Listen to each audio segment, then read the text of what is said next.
Irmãos, vamos abrir nossas Bíblias mais uma vez no livro dos Juízes.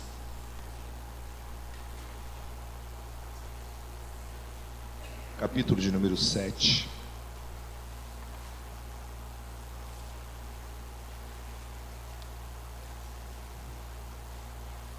Versículo 1 ao versículo de número 25. Juízes 7, de 1 a 25. Nós vamos fazer essa leitura de forma alternada mais uma vez. Lerei os versículos ímpares e a igreja os pares. E assim faremos a leitura desses 25 versículos que compõem o capítulo número 7 do livro de Juízes. Diz assim o Senhor: Então Jerubaal, que é Gideão, se levantou de madrugada, e todo o povo que com ele estava, e se acamparam junto à fonte de Arode, de maneira que o arraial dos midianitas lhe ficava para o norte, no vale de fonte do outeiro de Moré.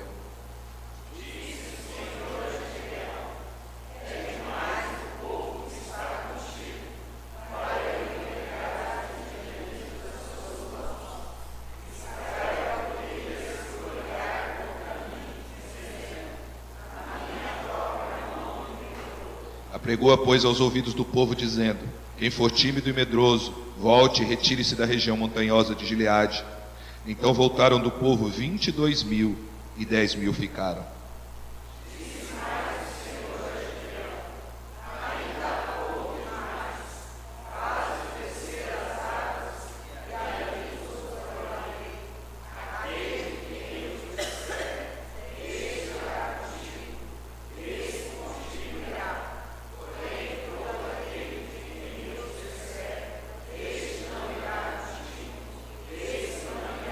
Fez Gideão descer os homens às águas. Então o Senhor lhe disse: Todo que lamber a água com a língua, como faz o cão, esse porás à parte, como também a todo aquele que se abaixar de joelhos a beber.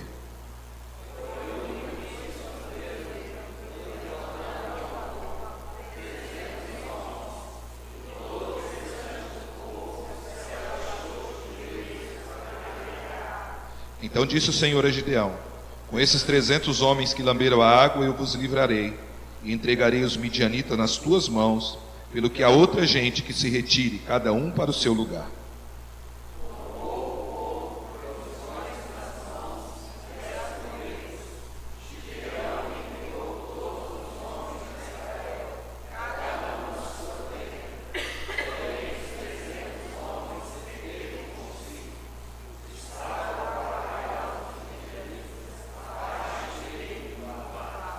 Sucedeu que naquela mesma noite o Senhor lhe disse: Levanta-te e desce contra o arraial, porque eu o entreguei nas tuas mãos.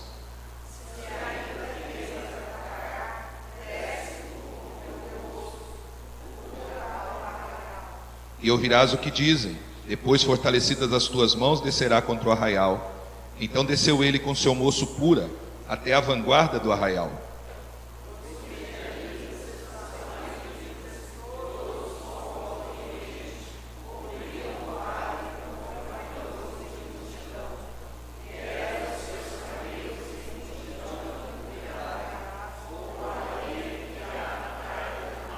Chegando, pois, Gideão, eis que certo homem estava contando um sonho ao seu companheiro e disse: Tive um sonho.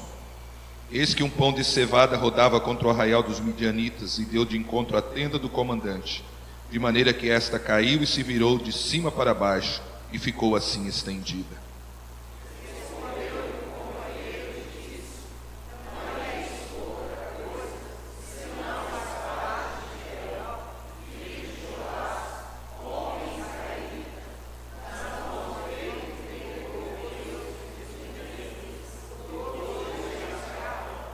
Tendo ouvido Gideão contar esse sonho e seu significado, adorou e tornou ao arraial de Israel e disse: Levantai-vos, porque o Senhor entregou o arraial dos midianitas nas vossas mãos.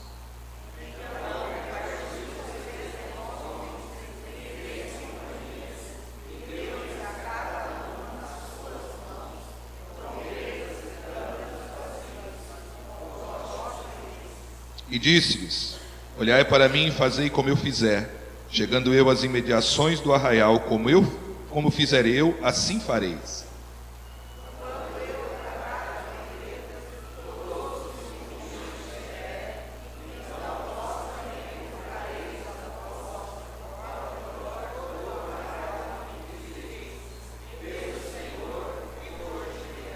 Chegou, pois, Gideão e os 100 homens que com ele iam às imediações do arraial, ao princípio da vigília média, havendo-se pouco tempo antes trocado as guardas, e tocaram as trombetas, e quebraram os cântaros que traziam nas mãos.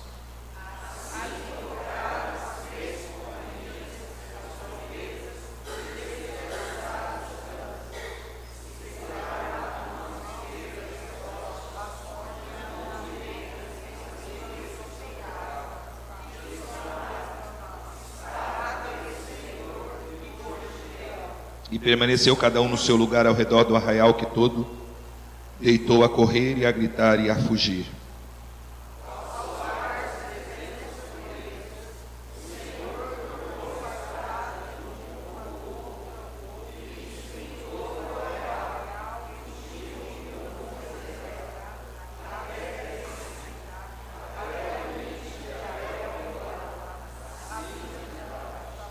Então os homens de Israel, de Naftali e de Asser e de todo o Manassés foram convocados e perseguiram os midianitas.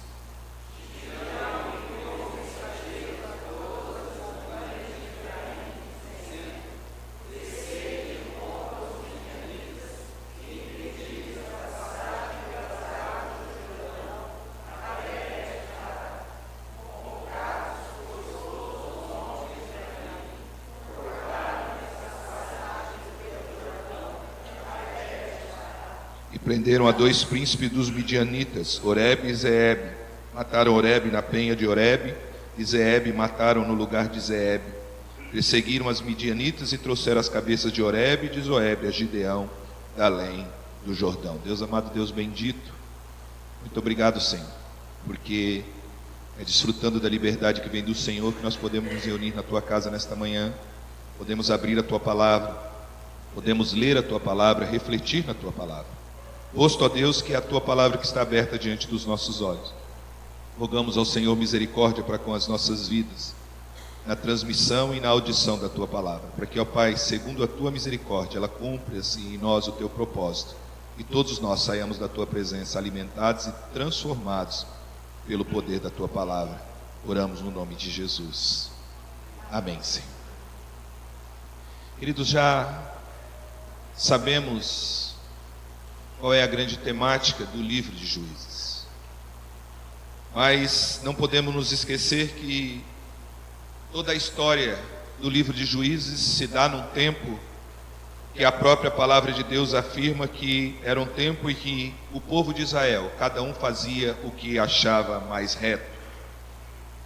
E durante esse período o Senhor trata com a sua igreja, trata com o seu povo e levanta vários homens para serem instrumentos de Deus, de libertação, quando o povo se encontrava oprimido. Gideão é o 7º juiz, é o 5º juiz. E a história de Gideão se encontra no capítulo 6, 7 e 8 do livro de Juízes. E eu gostaria de olharmos para o texto que acabamos de ler e pensarmos na ação de Deus em favor das nossas vidas e como Deus nos faz vitoriosos nas nossas batalhas. Como Deus nos faz vitoriosos. E a primeira coisa que eu consigo enxergar nesse texto é que a primeira coisa que Deus faz, e eu posso verificar isso a partir do versículo 1 até o versículo de número 8, é que Deus nos faz vitoriosos, nos orientando nas nossas lutas. No capítulo 7 de Juízes, nós vemos então Gideão se preparando para enfrentar os midianitas. E Gideão então, na sua precaução, diante do desafio que está posto diante dele, ele recruta dentre os homens de Israel 32.000 homens. E esse então é o exército que Gideão está pronto para liderar. E Deus olha para aquele exército e diz: é muita gente. E faz 2 repartições neste exército. A primeira, o Senhor determina a Gideão que diz: todo aquele que for tímido, aquele que estiver com medo, aqueles que estiver com receio, pode retornar à sua casa e não precisa ir à batalha. E diz a palavra de Deus que nesta primeira abertura dada por Gideão, 22.000 voltam para casa. E o exército de 32 agora está resumido a 10.000 pessoas. E num primeiro momento você e eu podemos pensar que essa fuga, essa rejeição, essa desistência de batalhar desses homens era algo que estava indo contra a lei de Deus, contra os princípios de Deus, mas não é assim. Quando você vai lá em Deuteronômio capítulo 20, versículo de 5 a 8, esta era uma prática comum em Israel. Havia momentos em que Deus determinava que todo o povo fosse à guerra.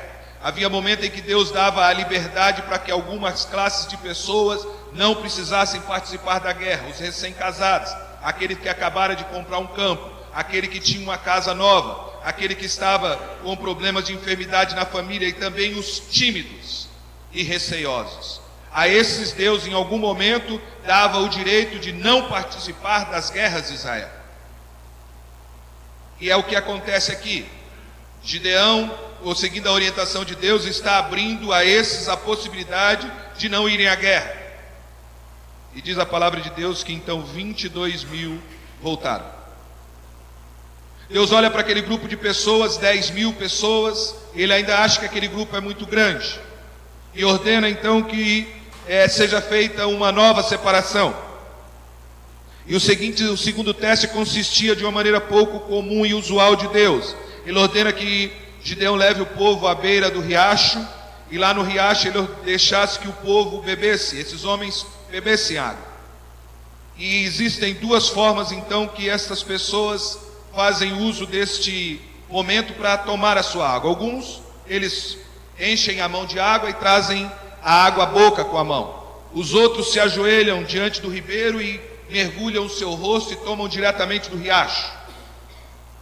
E diz a palavra de Deus que aqueles que tomam a água na mão e trazem à boca é o número de 300 pessoas. Os outros 9.700, eles se ajoelham. E Deus diz, olha, aqueles que não se ajoelharam, esses eu usarei.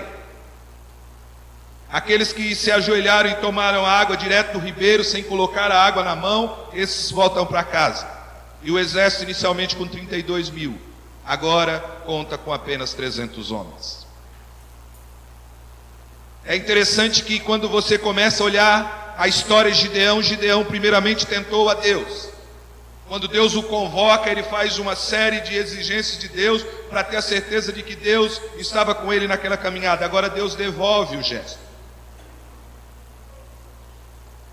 Se você ler no capítulo de número 4, quando o Senhor manda a Débora e a Baraque que vá e lutar contra o exército inimigo, eles vão com um exército de 10.000 homens, que é maior do que o exército com o qual eles deviam lidar. E agora, contra um inimigo muito maior, contra um inimigo muito mais poderoso, contra um inimigo muito mais numeroso, o Senhor diz a Gideão, vocês vão só com 300 homens.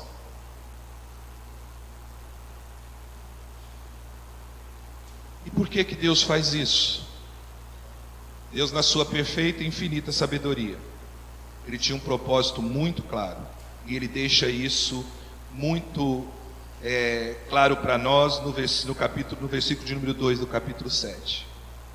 Ele vai dizer, e será assim, para que Israel não se glorie contra mim, dizendo, a minha própria mão me livrou.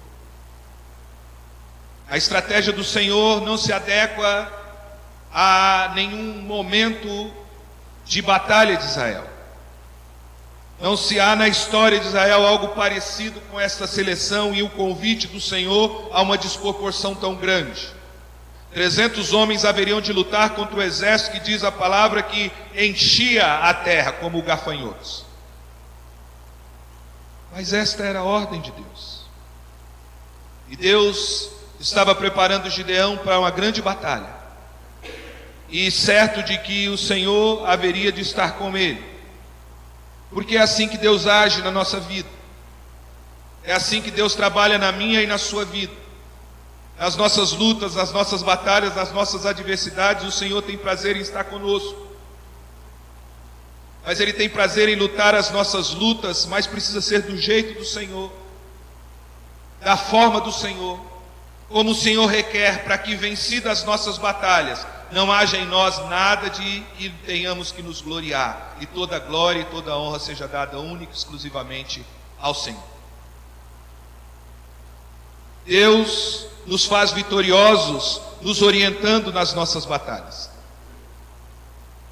Mas se continuarmos a leitura a partir do versículo 9 até o versículo de número 15, nós vamos encontrar uma outra questão, uma outra ação de Deus nos fazendo vitoriosos. Primeiramente, Ele nos faz vitoriosos, nos orientando nas lutas. Deus nos faz vitoriosos também nos encorajando diante das lutas. Apesar de ser transformado em líder, Gideão ainda duvida da missão. Ele precisa de um sinal para partir para a ação. E tudo isso apesar das promessas de Deus. Gideão sentia-se um tanto hesitante em liderar esse exército contra um inimigo tão poderoso. Ele nunca liderara um exército antes. E ele liderava um exército diminuto, formado de homens não preparados para a luta.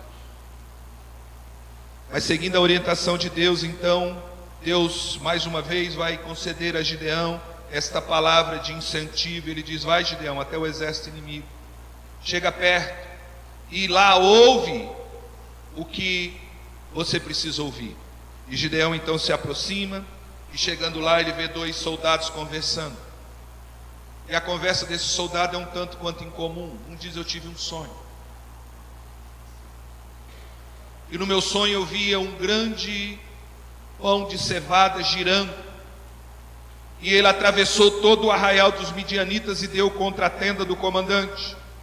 E essa tenda virou e ficou caída, virada dos avessos, como fizeram o pão. E o outro soldado, olhando para aquela visão, para aquele sonho, ele não reluta, ele não pensa, ele não perde um tempo para refletir, mas imediatamente ele diz: nada disso não é senão a espada de Gideão, que se levanta contra os midianitas. Gideão vai vencer. E ouvindo essas palavras, Gideão então se convence. Ele adora a Deus naquele lugar e, cheio de confiança, chama Israel para uma vitória certa, independentemente do tamanho do exército inimigo, independentemente do poder dos midianitas. Agora ele estava plenamente confiado em Deus. Mas, queridos, o que aconteceu? Como um sonho tão simples teve um efeito tão forte sobre a vida de Gideão?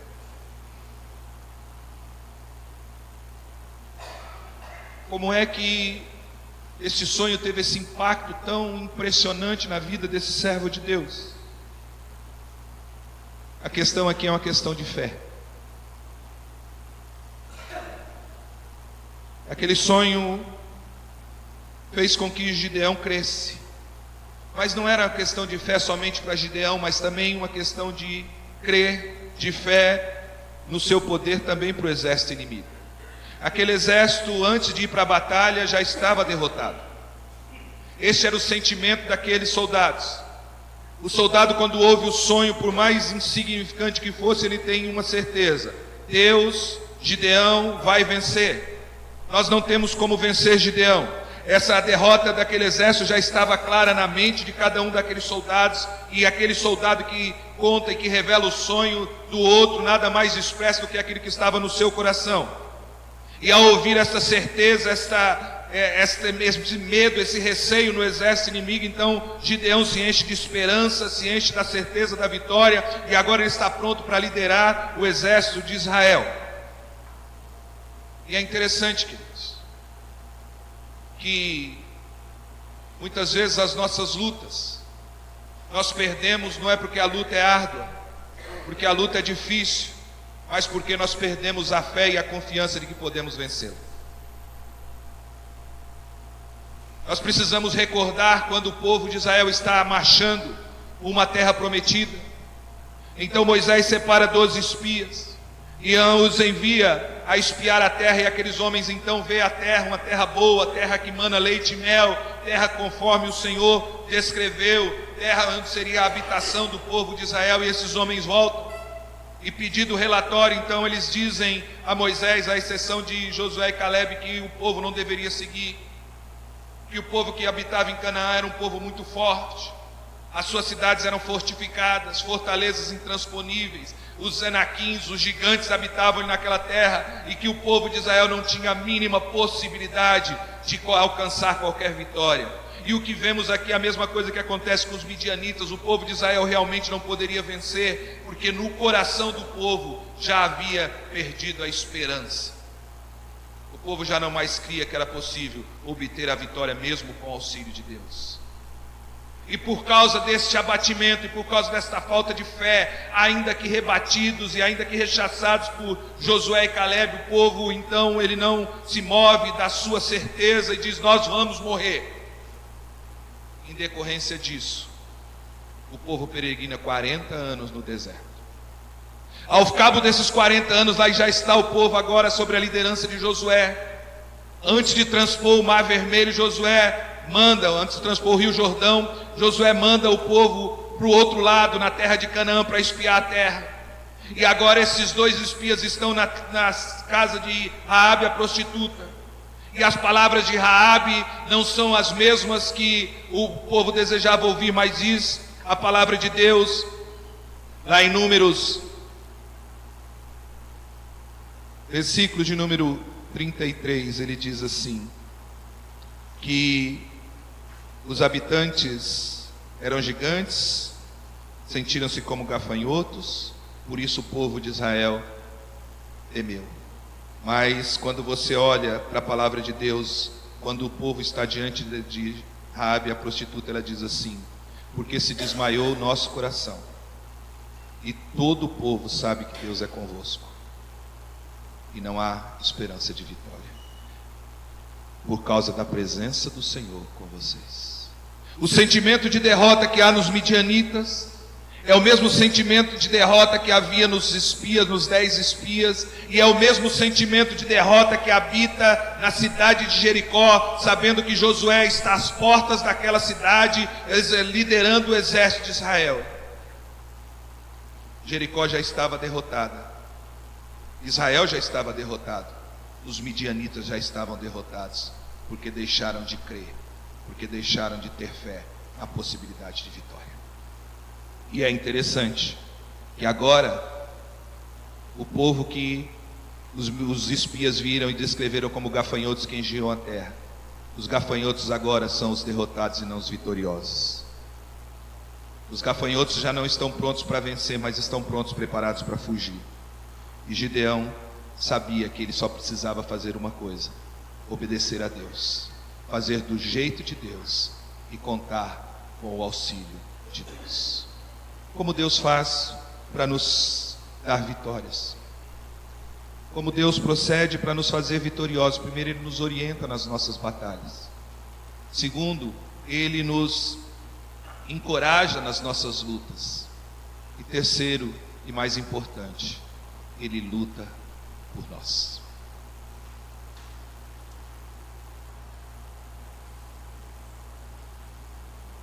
Gideão pega 300 homens, separa em 3 grupos de 100, entrega para eles armas por demais interessantes.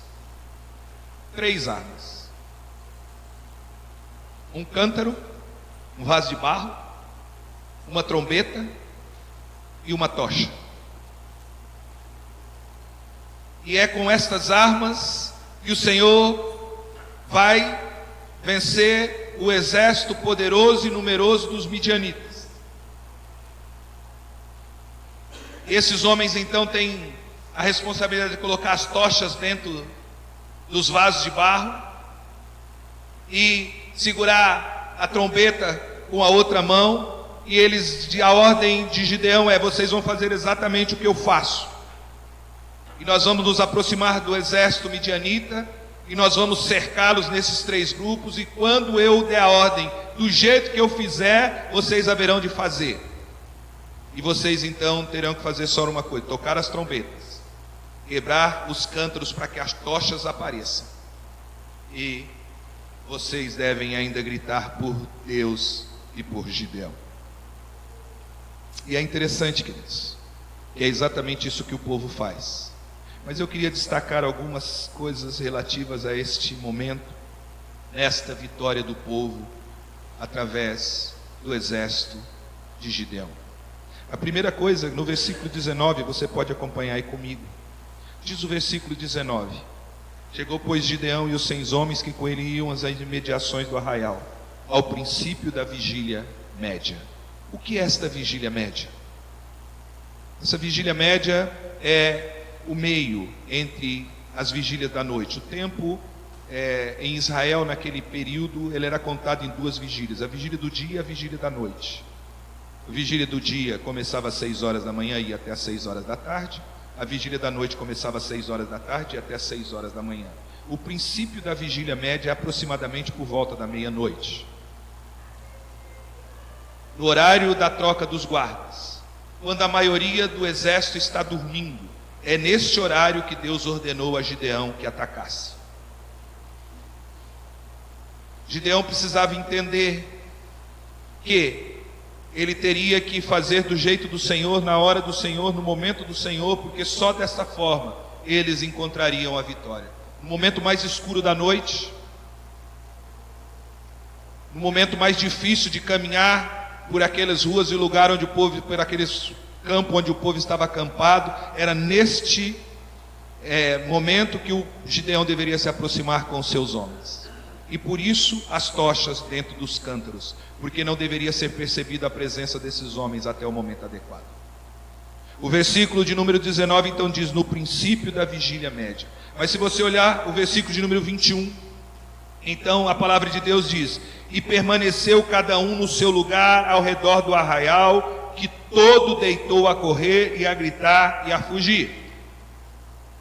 Deus faz questão de nos mostrar na sua palavra que o povo, os soldados de Gideão, não levantaram uma só mão, eles não fizeram um só gesto, eles não fizeram absolutamente nada além de tocar a trombeta, quebrar os cântaros e deixar-se perceber que eles estavam presentes ali. Você pode lembrar algo muito parecido com a queda das muralhas de Jericó.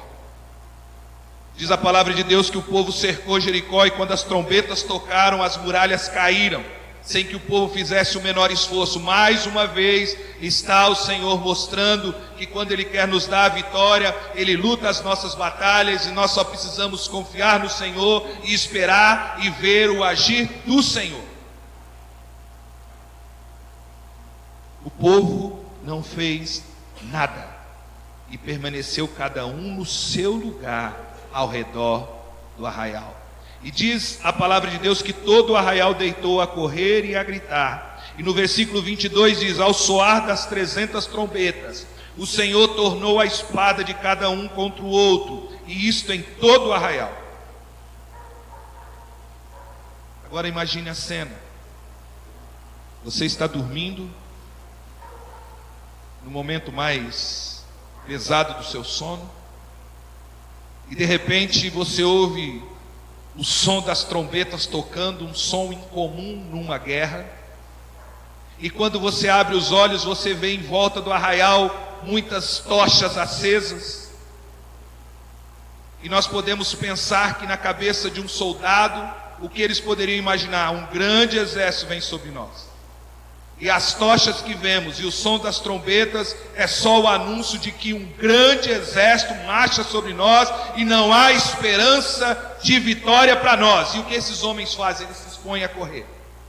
E na escuridão da noite eles vão encontrando com os seus próprios aliados e os têm por inimigos, e uns vão matando os outros. E a derrota dos midianitas se dá sem que o povo de Israel, aqueles 300 homens, tenham que usar a espada uma única vez. Porque diz a palavra de Deus: o Senhor tornou a espada de um contra o outro. Trombetas e tochas foram as armas usadas para Israel para vencer a guerra. No final das contas, há improbabilidades insuperáveis e as forças superiores nada mais eram do que uma ilusão. Fé e obediência a Deus bastaram para aniquilar a força e a confiança dos midianitas. Agora a grande questão é, se você perguntar: por que Gideão decidiu lutar com os midianitas usando tal estratégia? E a resposta óbvia é uma só: porque Deus disse a ele. Podemos nos lembrar então no capítulo 6, versículo de número 14, quando Deus chama Gideão, ele diz: Gideão, levanta, porque por intermédio das tuas mãos eu vou livrar Israel. Diz a palavra de Deus: então vai nessa tua força e livra Israel da mão dos midianitas. Porventura não te enviei eu? Foi Deus também que disse para ele ajuntar o Israel em batalha. Foi o Senhor quem da multidão dos israelitas escolheu apenas 300 homens para a batalha. Foi Yahvé que disse a Gideão para seguir o plano que foi executado naquela noite. E o resultado foi uma tremenda vitória do povo de Deus. E eu queria, queridos, que nós refletíssemos no momento quando estamos caminhando para a conclusão desta mensagem, que nos ensina como Deus nos faz vitoriosos. Primeiro, nos orientando, nos encorajando e lutando as nossas batalhas. Quais são os desafios que você tem enfrentado? As suas lutas têm parecido grandes demais para você? Os seus inimigos parecem intransponíveis? As suas batalhas parecem ser invencíveis? Creia que Deus está te preparando para conquistar grandes vitórias. Mas, sobretudo, se lembre que a maior de todas as vitórias, Deus já obteve em favor da sua vida, por meio da cruz de Jesus Cristo. O inimigo poderoso foi vencido na cruz, sem que você fizesse nada. O Senhor fez tudo por você, e agora você é vitorioso em Cristo, em todas as suas batalhas, porque a maior das vitórias o Senhor já te deu. Você está enfrentando uma banda de batalha e Deus pode te dar a força que você precisa para enfrentá-la. E não fique assustado do modo como Ele te ajuda. Como Gideão, você deve escutar a voz de Deus, seguir a orientação de Deus, esperar o apoio de Deus e a companhia de Deus. Deus chamou Gideão e Gideão seguiu suas instruções. Mas para Gideão foi difícil acreditar em Deus. Conosco acontece assim também, queridos. Muitas vezes nós temos dificuldades de crer que o Senhor pode fazer aquilo que Ele diz que pode. Muitas vezes as batalhas das nossas vidas se apresentam árduas e difíceis. Parece que a vitória é impossível, mas nós não podemos deixar de crer. Nós precisamos continuar confiando no Deus de todo poder, no Deus de toda glória, no Deus de toda honra, no Deus de toda graça, porque não há inimigo que não possa ser vencido, visto que o maior dos inimigos o Senhor já venceu em favor de nós. Apesar de Gideão ter sido um líder relutante como Baraque, Hebreus no capítulo 11, versículo 32 a 34, o cita como um exemplo a ser seguido. E o exemplo de Gideão é seguir em fé, ainda que a missão pareça impossível. A Bíblia relata a progressão da fé de Gideão. No seu chamado ele duvida. E quando começa a responder o chamado, a primeira coisa que ele faz é derrubar o poste ídolo e quebrar o altar que havia nas posses do seu pai. Depois ele é convidado a marchar liderar o exército contra os midianitas, e do exército de 32 mil homens, agora ele precisa lidar com 300. E ainda que meio em dúvidas, esta fé vai crescendo até que ele é tomado de toda a força, desta força que a fé infunde em nós, a certeza da vitória, e agora ele pode ir adiante, certo de que o Senhor que o visitou lá na eira, quando ele malhava o trigo no lagar, é o Senhor que vai lhe dar a vitória contra os midianitas. Se o Senhor o chamou, o Senhor vai ser com ele. Se o Senhor prometeu a vitória, o Senhor lhe daria a vitória. Se Gideão, com todas as suas falhas, a sua timidez, a sua fé fraca e a sua tendência de perder o rumo, conseguiu realizar a missão que Deus lhe confiou, quanto mais podemos fazer nós? O que é impossível para o Deus que você crê? Nós não somos nem melhores nem piores que Gideão. Muitas vezes, em situações da vida, nós temos medo, somos tomados de receio, achamos que somos fracos demais, impotentes demais, incapacitados demais. Mas o mesmo Deus, por meio do Espírito Santo que fortaleceu a fé de Gideão e lhe concedeu a vitória, é o Deus que atua em nós. Não tenha receio das lutas que você tem que enfrentar. Confie em Deus. Não tenha medo dos inimigos com os quais você tenha lutar. Confie em Deus. Não importa a dimensão das dificuldades que está diante de você, continue confiando em Deus. Não seja como os 12 espias, não seja como os midianitas, não sejam como os habitantes de Jericó, mas seja como Josué e Caleb. Se o Senhor Deus for conosco, nós venceremos.